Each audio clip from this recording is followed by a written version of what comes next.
not a drill. Hi folks, I'm Ignatiy Vishnevetsky. And I'm Alex Dowd. Today we're talking about Leave No Trace, Debra Granik's first film since Winter's Bone. Welcome to Film Club.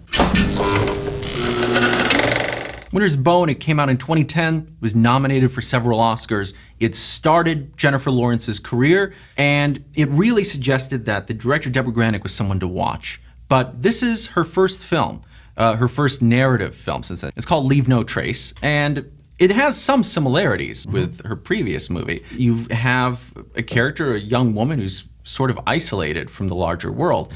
And I remember when Winter's Bone first came out, a lot of people would remark, a lot of our colleagues, that there was this kind of science fictional feeling to its depiction of life in the Ozarks. Oh, absolutely. It's slowly introducing us to this world, presuming that we kind of know nothing about it, but doing it very, very elegantly.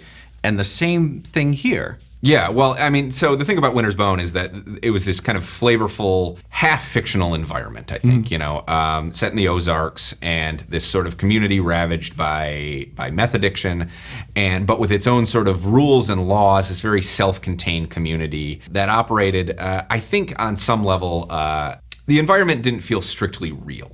And I think that's a big difference between this film and Winter's Bone, because I think the environment that we see in Leave No Trace is, I think, has a kind of documentary realism about it. We're basically introduced to a father played by Ben Foster. He's a kind of traumatized military veteran, and he's living in Forest Park, which is this large park in northwest Portland.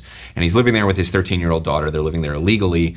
And they've sort of carved out this kind of makeshift life for themselves there, where they forage for food, and they sleep together in a tent, nothing unseemly there, and they're just kind of living on the fringe of society. They're not even living on the fringe, they're living outside of society, completely off the grid, drinking rainwater, cooking mushrooms, and if they do need supplies, from what we learn, he seems to sell his PTSD medications. Yes. But they're taken out of this world fairly early in the film.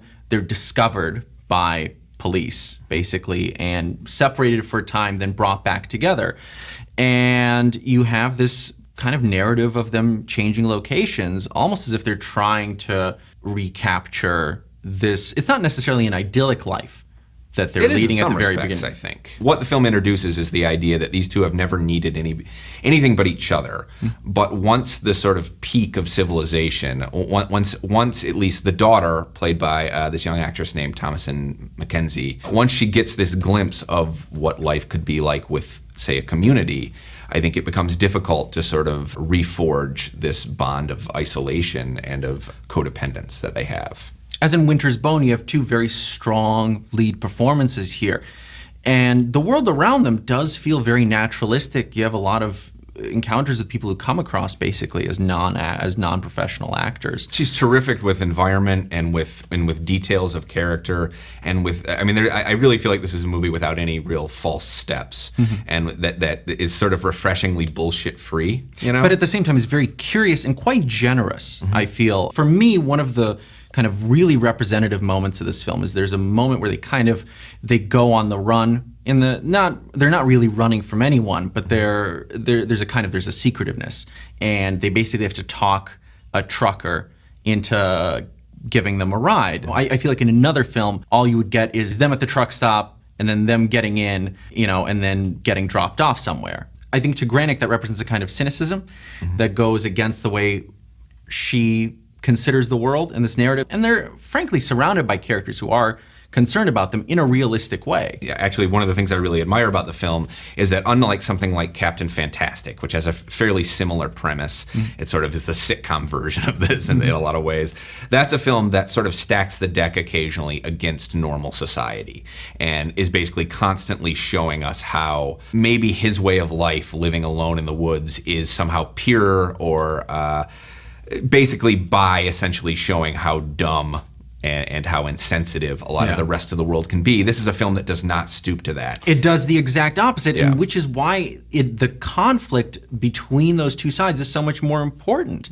Because it's constantly showing how even people who are just doing their jobs can have some, there's some real connection. There's some real concern. And At the same time, the foster character is fairly difficult, but not in this way that ever crosses the line into anything that could be called, abuse or control. Right. He's grappling with his emotions and kind of dragging his kid into it, but he understands it. Yeah, for sure. I think I do have some reservations about Foster's performance. I think it's a very truthful performance. I think he understands who this guy is, and I think there needs to be this necessary distance between him and everyone else. I think that does make it a little bit hard sometimes to relate to him and a little hard to connect to him, which again is that's one of those things that's built into the structure of the film.